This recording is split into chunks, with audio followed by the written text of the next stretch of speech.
It is a remarkable improvement. Okay. And that in itself allows for the cost of living to be driven down, because then at least the items that we import, or those things that are manufactured with foreign inputs, do not escalate beyond reasonable limits, as we saw under the NPP. So on the economic front, I think we have achieved the objective of turning around. The indicators sound very nice, but the question is, what did you deliberately do over the past 1 year to have resulted in this?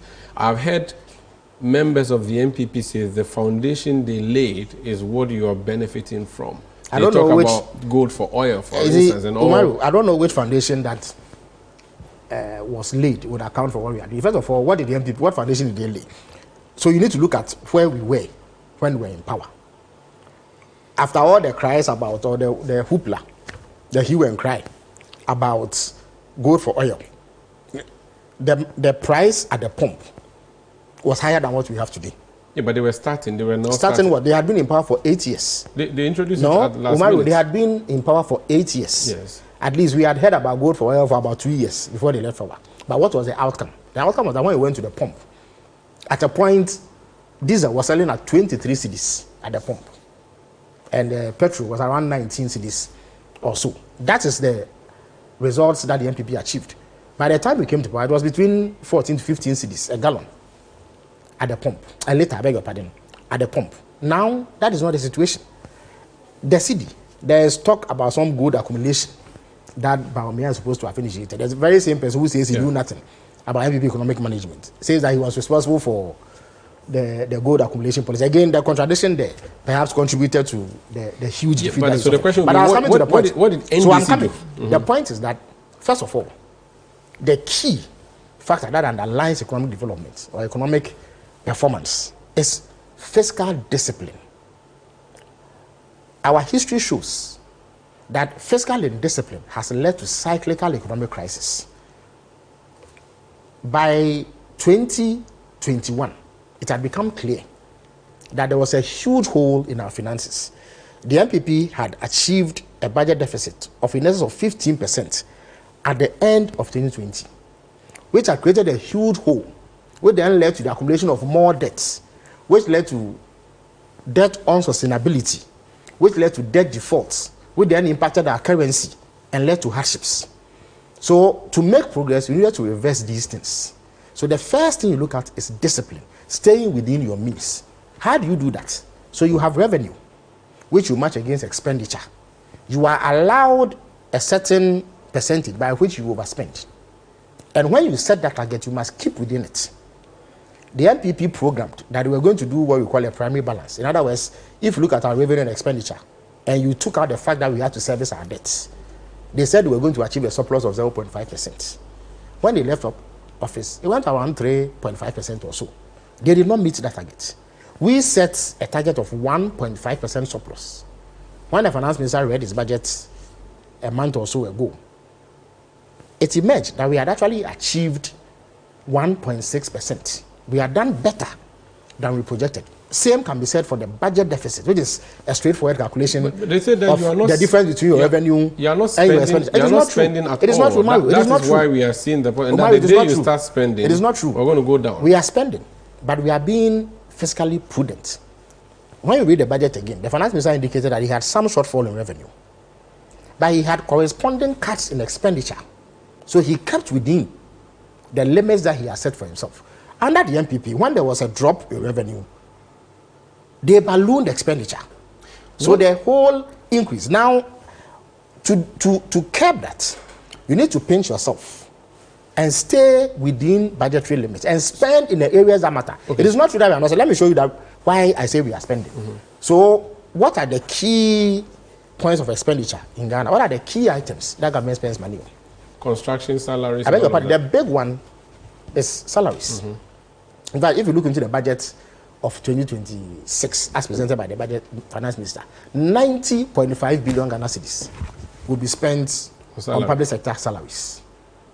If you look at the budget that he read in 2025 and its implementation, look at the allocations made to education, allocations made to the District Assembly's Common Fund, allocations made to the NHIS. You speak to NHIS people, they will tell you that for the first time they have money sitting in their accounts But it is rather the health service providers who are lagging behind in terms of the presentation of claims for payment to be made. In the past, we had a situation where they had capped the NHIS, and even the little that was due was not being released. So if you speak to Dr. Bampo, he will tell you that he has money in his accounts waiting for service providers to come and claim.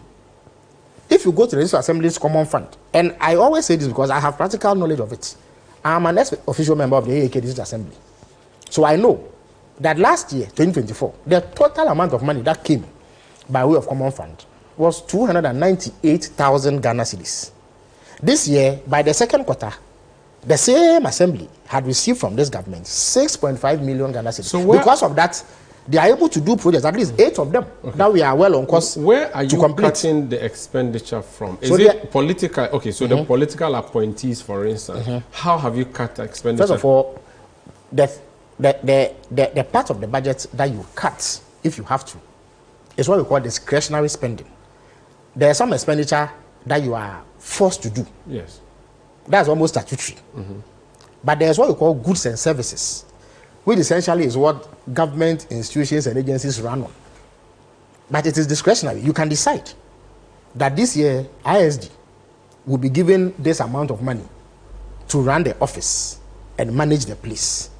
But you will cut out some items because it is not absolutely vital.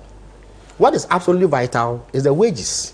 But you frustrate them if the goods and services are not coming. No, that is not the case. That is not the case.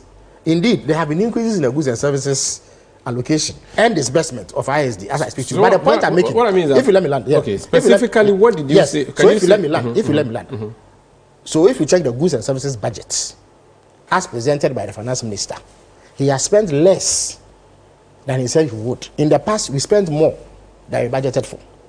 And then there is capital expenditure, which essentially drives procurement. So that there too, we restricted it to essential items, things that matter, education, health. So you go to education, for instance. The biggest expenditure item there is free SHS.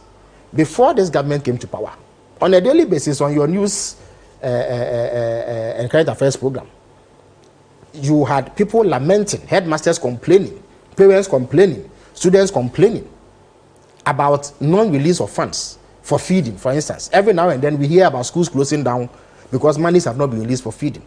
Since we came to power, have you heard these noises? No, because between the beginning of this year and now, close to 1.5 billion Ghana cedis has been released to feed school children. In addition to that, other expenditure related to FSHS have been met, and because of that, you are not hearing the noises. I've just given you the situation with NHIS. When was the last time you heard of service providers complaining about releases under NHIS? When you go to the Common Fund, the assemblies are receiving this, but there are assemblies that have received up to 13 million Ghana cedis this year. When last year they received under 1 million Ghana cedis. And when you go around, you see projects coming up, because that essentially is what the Common Fund is supposed to do. Okay. So money is being spent, that's why it is being spent in the right places. But if you are talking about general procurement, where things that we can do without are forced on the government payroll, on the government expenditure, and balloons it to the point where we run deficits and we have huge arrears that we have to. Let me give you one final example. For instance, go to the energy sector. Before we came into power, the situation at ECG was dire. In 2024, they had programmed to spend just around 900 million Ghana cedis on procurement. By the time the year went to an end, they had spent over 7 billion Ghana cedis, or committed ECG to expenditure of over 7 billion Ghana cedis. Indeed, they had imported cables that they would not need for the next 15 years. So you're preventing that? Okay. Now, that has been brought under control. Okay. And so you see that when ECG gets money, they are able to honor the cash waterfall mechanism. And all players in the sector are getting something. So the secret has been fiscal discipline, staying within budgetary limits and ensuring that the monies that are being disbursed go to the areas where they are needed the most, in the social sector, education, health, and what have you. This is Face-to-Face on ChannelOne television. Staying disciplined is what he has said, is the reason we are seeing what we're seeing. But explain how you're going to build a road, a brand new road from Accra to Kumasi, and how is that going to affect the budget and also expenditure generally when you already have a road that you have not completed. I'll ask that when we come back. Plus, we'll talk about governance itself, how they have fared. Please stay with us.